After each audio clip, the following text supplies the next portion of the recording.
Good morning. Yeah, I'm really excited to be here today to talk to you about our experience that we've made with developing a culture of resilience and reliability through chaos. And to introduce ourselves, not anymore myself in this case, I don't want to actually miss out on introducing Russ, because even though he's not able to attend today, in his great foresight, he has handily written 2 books on this topic.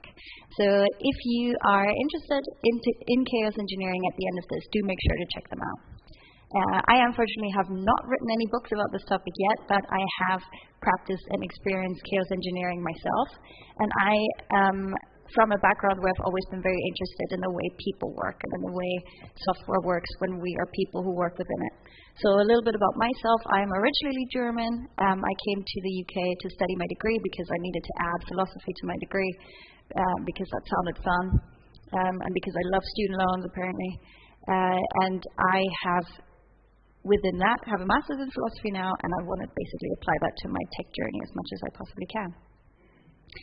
So before we get into the meat of the talk, I would like to basically get you excited for this. And I want to tell you that hopefully at the end of this, you're all going to leave here with the one important superpower that will allow you to do this successfully. I know everybody's already deploying things, everybody's already got their own products that are working, everybody's probably already in production. So why should you want to do chaos engineering? And Sebastian has already given me a very nice introduction. But the real reason is because we want to be the most high-functioning team we can be. High-functioning, high-performing, and this really makes a world of a difference. I don't know if anybody can remember being a part of a team, maybe you are now, that's super high-performing, and that makes a world of a difference to anything related to shipping a product. Before I get into the nitty-gritty, I need to get rid of one really dangerous idea. And that idea is disproven, luckily, in this beautiful book, Accelerate. And the idea is that speed and reliability are things that don't go together.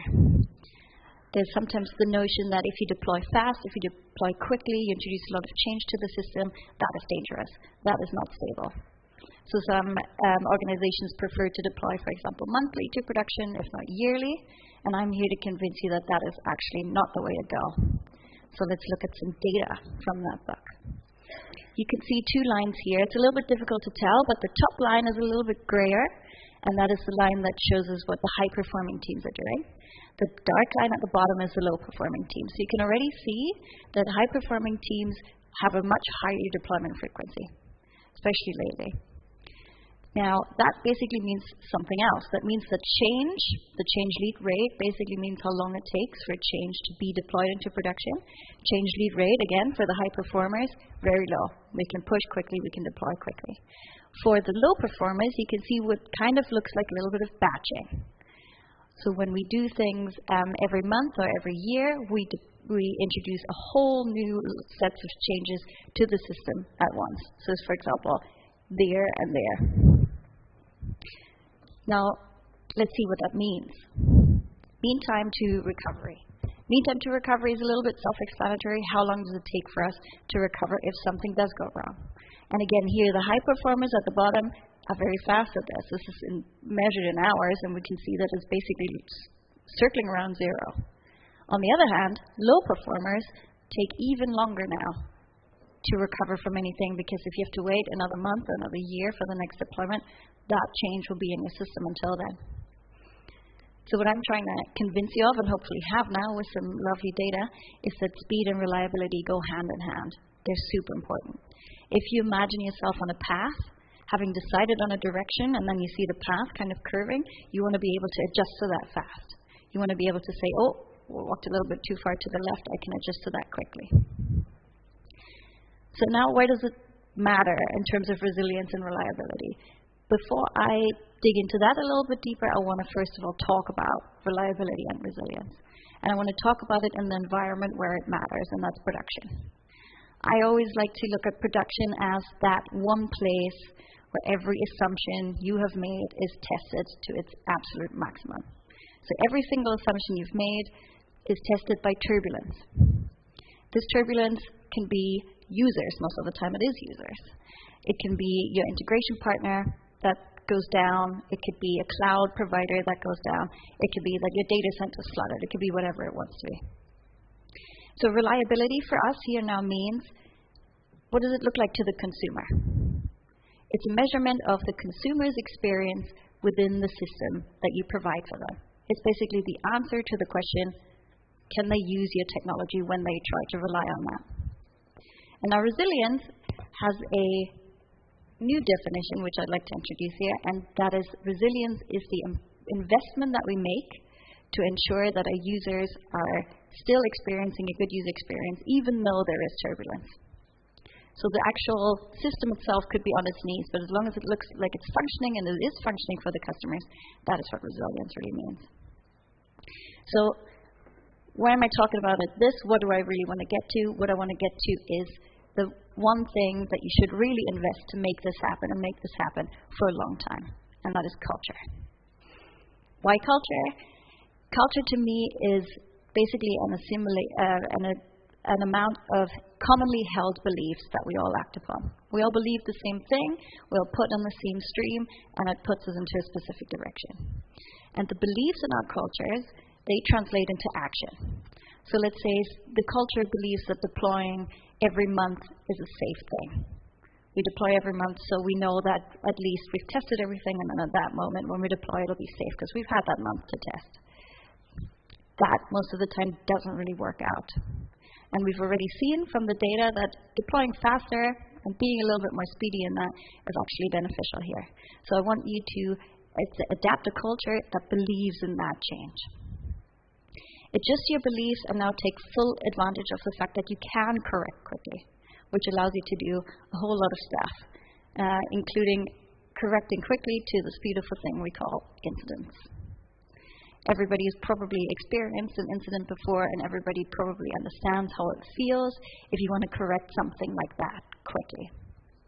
Incidents happen. They'll need fixing. And if you could do that fast, then congratulations, you're already doing a really good job. But culture should also include learning from incidents. So not just saying, okay, we fixed it, this is it, we never have to look at it again. Probably a good idea is to do some incident analysis. So if you look at the culture that you have within your company, ask yourself, who's writing this? Who's reading it? What does it include? Sometimes incident analysis can be a little bit daunting because it basically means writing down a list of things that went wrong and then writing down what we did to make them better. So I want to kind of rephrase that to make it less scary. Sometimes when we write something down or we have a chat after an incident, we ask ourselves, why didn't we anticipate this? How did we miss this? And we might even feel slightly silly having now known what's going on in hindsight. But that is hindsight bias. If you could have seen it coming, you probably would have done something about it already. So let's account for the fact that we are only human, that we're not quantum computers who've calculated for every possible universe scenario, and call incidents what they are, which is surprises. I don't know if any of you have ever seen an incident coming. I personally have not. So I think calling it a surprise is a fair thing to do. Now, having rephrased this to surprises, when we ask ourselves again, how did we see this surprise coming? It kind of makes no sense anymore. And that's the point. We need to fully accept the elemental nature of technology, and that is that there will always be surprises. We are putting something we thought about a lot into the real world, where anything can and probably will happen. But here's some good news. Just like you can learn from incidents, you can also learn from surprises. So that means the common mindset that we need to change here in responding to these is our culture. A common mindset is nothing else but the culture. So how do we develop a culture that gets better at this? We basically start with a very easy learning loop. The learning loop I want to introduce to you here is first of all, the why. Why do we want to learn this? Because surprises happen. Can we measure them? Do we find out about them at the point where we want to find out about them? Does it matter? Do we want to change something about it? What do we change about it? But the most important part of this learning loop is what it says bang on there in the middle. It's a thing of practice. Maybe you can remember the first time you've handled an incident and the latest time you've handled an incident, and having practice in between really helps just coping with it on a technological level, but also on a physical and emotional level. So what could one of those practices look like? Sorry, I keep breathing really loudly. One of the learning opportunities is what we just talked about, an outage. We start with a normal set of affairs. An outage happens, probably when you were just about to go for lunch or at 2 a.m. in the morning. Then you have to detect what's going on, diagnose it, fix it. You get to do some learning from it, and you also get to improve your system to make it a little bit more robust. Now that's great. Reactive learning like that is a great thing to do. You should definitely do it, but it's less than half the picture, because proactive learning is much, much better. And that's why I want to introduce you to my favorite thing, chaos.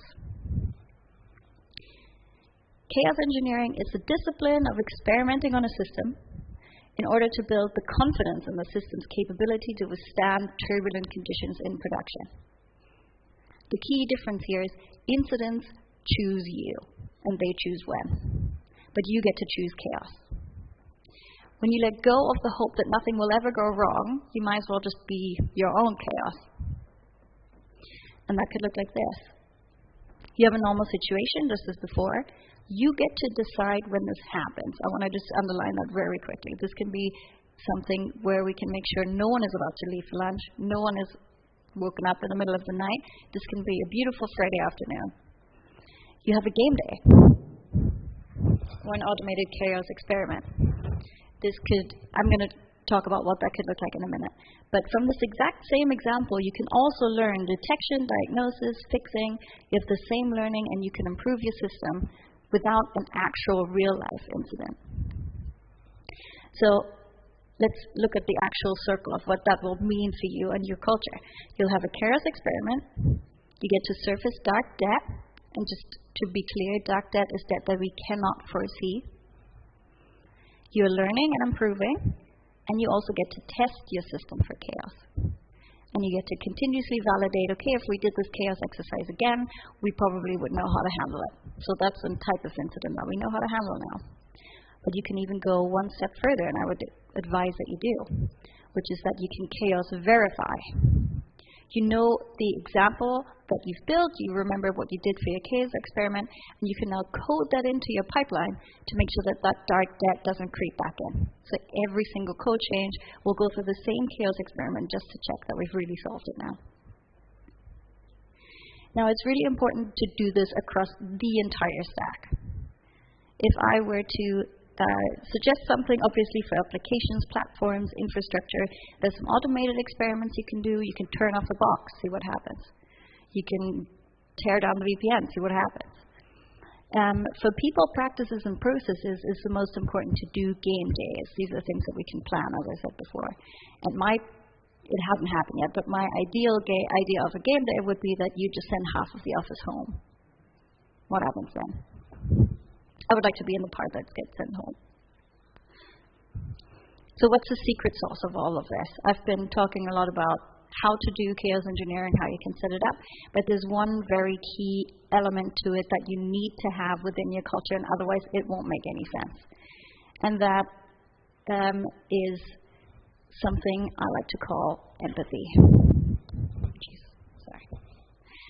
Empathy is your real superpower. You can do all of chaos engineering without a shred of empathy, and you're going to basically have another process that annoys people. That's not fun. We don't want that. So unless you really practice empathy, your chaos engineering won't get any real value out of it. Yes, you'll get some additional testing, but that's not really the key essence here. Resilience requires learning, and to set up a cultural conditions that are necessary for learning, you have to practice empathy. This will transform your culture, and chaos engineering will then only really be a nice part where you can flex that muscle. So let me be the first to now practice empathy by telling you that I personally don't enjoy audience participation when I'm in the audience. So I'm going to do silent audience participation. So you can decide if you want to join or not, and I will never be able to tell. So all I'm asking for you now is please, when I'm talking about a certain situation in a minute, focus inwards Just monitor your own emotions, how you feel about that situation, and then try to figure out whether you think you would be able to perform well in that situation. Cool. I'm assuming people are ready. The situation is the following. You are in a dark room. There's only one lamp in the room, and it's kind of dangly, and it's over the table in front of you. And then you look at the table, and there's a ticking bomb. That one good. There's a little time display that keeps ticking down, and it has this annoying ticking noise to you, so it just goes tick, tick, tick, tick, tick. You look, and you see there's people in the room, but you are the one holding the tools to defuse this bomb. And spoiler alert, you don't know how to do that. How do you feel? Just for a second, feel yourself in there. I'd be happy to tell you how I would feel in that situation. I would feel nervous. I would feel scared. I would feel watched. I would feel just generally kind of jittery, and I'm never performing at my best when I feel watched. I think anybody who's ever done live coding can probably understand how I feel. So that is the situation that I feel like I'm under pressure to perform, and I don't know if I can do it. It's a very anxious mindset. I'm going to introduce something else to the situation. Please continue monitoring just how you feel about that. You're back in the room, but now it's an escape room. All of the people around you are actually friends, and they're actually solving their own puzzles around you. The bomb isn't real. It keeps ticking down, but yeah, okay, it's a game. It's for fun. No matter what happens, you're not actually in real danger. You're probably going to solve this together because you've got good friends that you've chosen to bring. And at the end of the day, you probably have lunch. So that's always something to look forward to. Now, in this new situation, I feel completely different. I feel relief. I'm actually quite excited to see if I could defuse a bomb if it weren't going to blow me up if I do it wrong. And I would actually be quite excited to see what we can do as a team and how fast we can make it out of there. The whole difference between those two situations is whether or not you do something with empathy. That's it. And I'm going to go deeper into that now. The most important and first tool that I want to teach you or just talk to you about today is the frame of reference. One thing that was super different between the bomb diffusion and the escape room was just the frame of reference. These are hugely important when we compare, for example, what's important in real life and what's important in the work life. And let's put that into context. So, for example, here's your life frame of reference. These are things that are actually important. Your family is important. Your health is important. Your friends, your resources. These all have an impact on how you feel on a daily basis. Let's add some work to that. Now, within work, we have different things that are important in the work context. You have projects, you have deadlines, you have a hierarchy within the team. Those things matter to make your work work. But let's look at this. This sometimes happens, and this is dangerous. This is when the work context starts to blend with the life context. And I don't know, I've definitely experienced this before when projects, deadlines, and hierarchy felt more real than it really was. So suddenly, if you disagree with a colleague about a technical decision or you might have missed a deadline, you feel as if you've had a genuine problem with a real friend in real life, or you feel stressed because you have missed that deadline, you've not kept it, you might have let somebody down. But remember how you felt when that bomb felt real? That is not the case here. The bomb is not real. Work needs to stay in its work context. So, to convince you of this, I'm going to just go through each one of these fun little things from a life context, just to really hammer this in. And this might not make me the most popular person with people who have people underneath them who would like to treat work like it's life. But if we look at this, projects seem super important. It's the thing we're currently working on. If you have never experienced the fact that a project can be dropped at any minute, then you just have a really good planning team. But realistically, projects can be less important in the next minute. For example, when an incident happens. Deadlines, really great planning tool.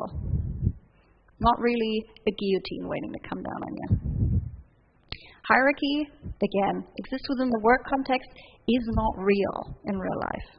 If your boss showed up at your home and told you where to plant your potatoes, you would say, you have no real authority over my real life and my potatoes. And also, this specific work context won't last forever. I'm pretty sure most of you have changed jobs in the past. You've basically taken one work context and replaced it with another one where a completely different set of things were important. And if you win the lottery, I don't know if you'll even have a work context or if you retire. So let's make sure things stay where they are. We have a solid boundary there, and we can also apply the solid boundary to chaos engineering. A chaos engineering experiment is not real in that sense. You have forced it.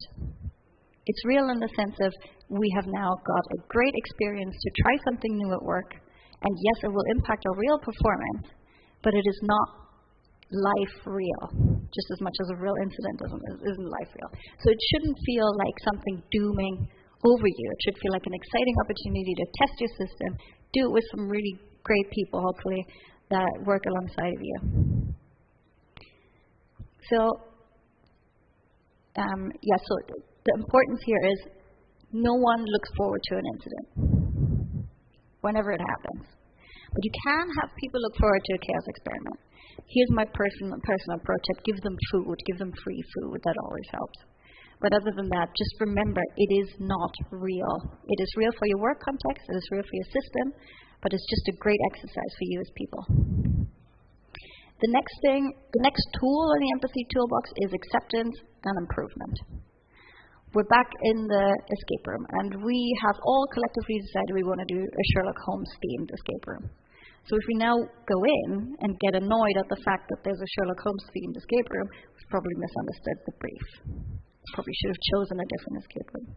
The same as our industry. We all know that tech has debt. We all know that tech has incidents, so let's just accept that. If we keep pretending everything's going to always work, then you're probably going to have a terrible time as a developer. Just accept the things that things go wrong. And improve them, in the sense that that is literally what you can do in that moment when it goes wrong. I have a little snippet from my German friends in the room where there's a beautiful song that goes, it's not your fault that the world is the way it is, but it would be your fault if it stayed that way. So in this context, you have put yourself in the engineering environment. These things will happen, but these things are great that they happen because you can learn from them actively. You can improve the system, and this is again where empathy plays a really big role because it needs to be blame-free. When I say this, I mean that we need to be empathetic towards the people that came before us and the people that will come after us. And by that, I also mean past us and future us. I've personally been very guilty of the fact that I look at some code and I say, this is terrible. Who wrote this? It was me. So if we are not afraid to make mistakes, because people in the future won't blame us for them. They know we tried our best at the time. And we don't blame anybody who came before us because we knew they tried their best at the time. That will make your entire culture one of happiness to explore. Remember, you can self-correct fast because we've just discussed it about speed. So you're going to be forgiven if you make a mistake, and then the whole team fixes it. You've learned something altogether. Now, the next point is super-duper important, and that's diversity. Empathy here is key because empathy is all about appreciating each other's differences and not being mad at them. And I'll demonstrate that now. We've got 2 escape room teams to go into it. I'll introduce escape room team 1 first. We have a participant who is a geography genius.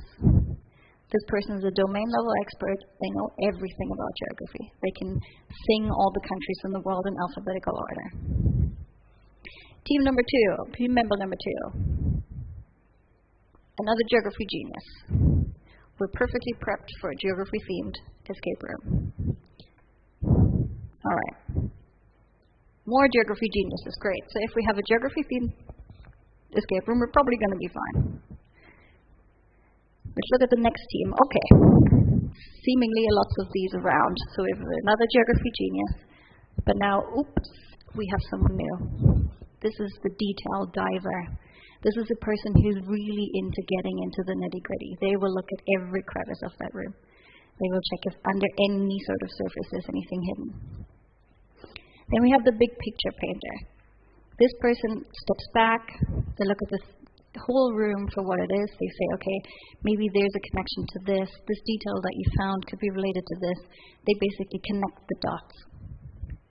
We've got an acrobat. That's always handy. The acrobat isn't really that concerned with what the problem is, but they are amazing at solving it.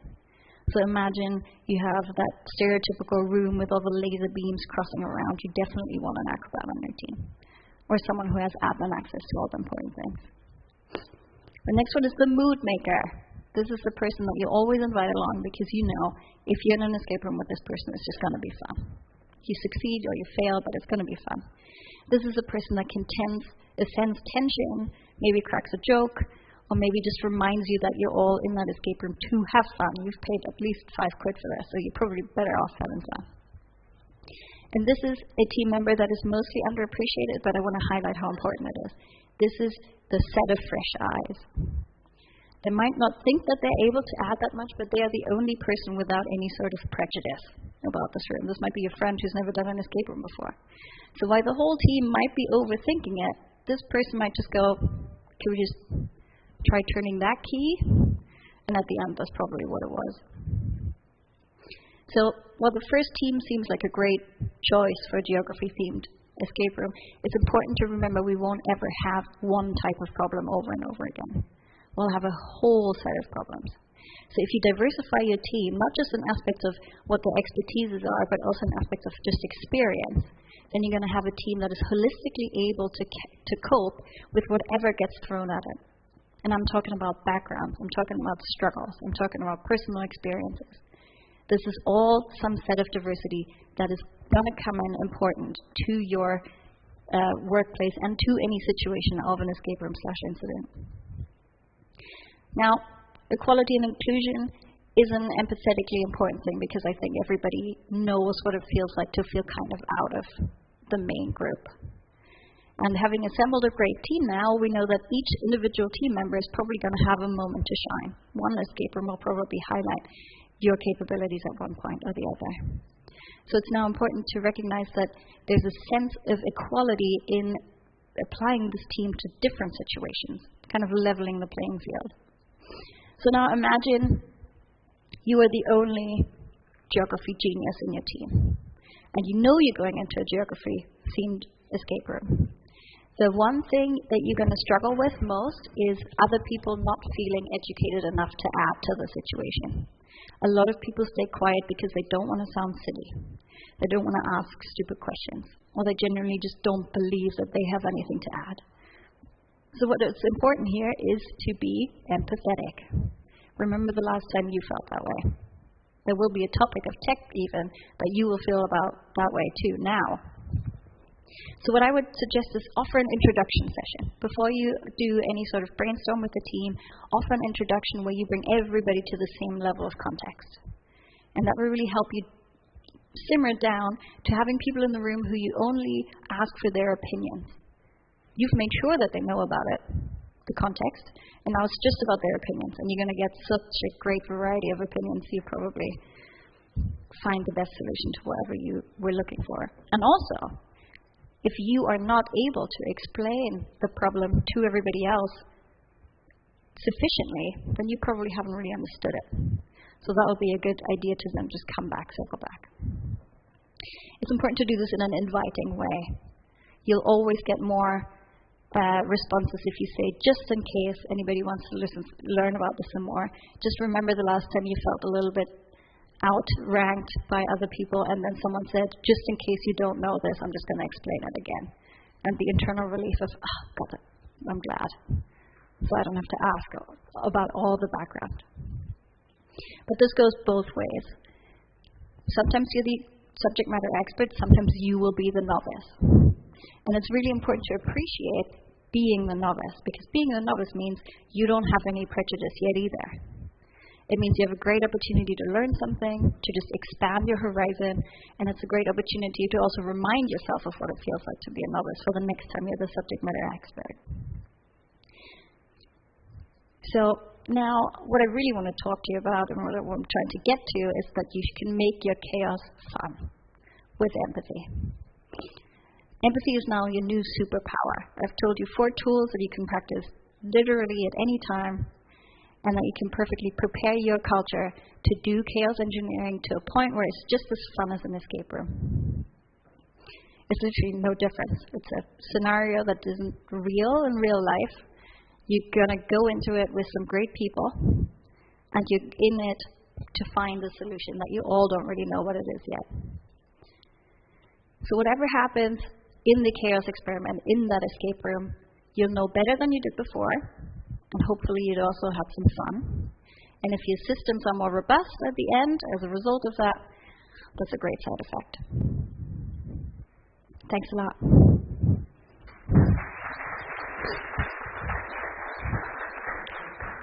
Just to point this out real quick, we are hiring, so if you did like what I was just talking about, please consider that, and I'll be happy to take some questions. But here are some great books about empathy, just in case this has tickled an interest and you'd like to learn some more. Thank you very much, Malin. Am I on? Okay, thank you. I couldn't hear it. Thank you so much for this great keynote, and for me this is really another example that in the, let's say, in the broad field of DevOps, it's always about humans and systems and their interactions. And you can do the nicest, things in Kubernetes. If the corresponding habits do not really fit to that, then there's not a deep worth you get from it, right? Yeah. And that is really fascinating. Here's a moment time for questions or remark in case you'd like to add something. Anything from your side? Questions more than welcome to. Yeah, please. Wait a second, please. I'll pass you the microphone.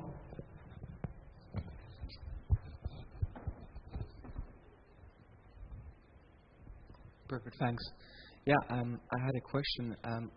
I think everyone can agree that empathy is good, but in stressful moments, especially if you have a big backlog, that's the last on your list. Your main objective is to really get the PI moving along. So how do you kind of fit empathy in very chaotic moments or in very stressful moments? I think you say very correctly, most of the times it comes last. It's important to remember it should come first. We are still people in that situation. I remember being at a neobank, that was my previous job, and there was an incident, and the first thing someone did was to say, is anybody hungry? No one can perform their best when they're really hungry right now. And I think it was also during lunchtime. So that was the first thing that was done. And it kind of reminds you, yep, we're solving a problem here together. And yes, some things might happen if the software is down for a little bit, that is an issue. But we're still people reacting to that situation. And that's why I keep going on and on about culture, right? Because we want a culture where that doesn't come last. We want a culture where everybody agrees it comes first. And if someone's trying to tell you it comes last, the rest of the team will say, wait a minute, it's not. It's first. Because honestly, I have never performed my best when I was either stressed or hungry. Does that answer your question? Cool, great. Some more. I think we got a minute. I'm just checking the chat at the moment. So, and yeah, please, 1 second, please.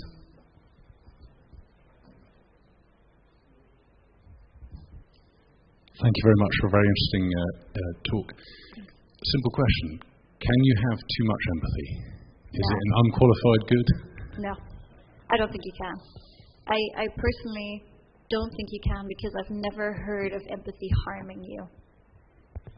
In the sense that maybe you are so empathetic that you feel someone else's sadness and it can make you feel sad, but the solution to that is still the same. You're supposed to help that person, and helping that person will help you.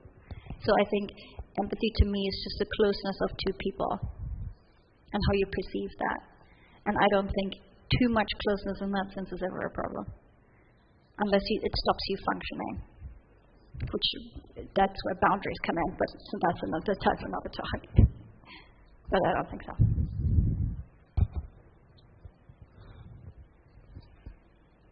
Another remark? So lots of things to think about.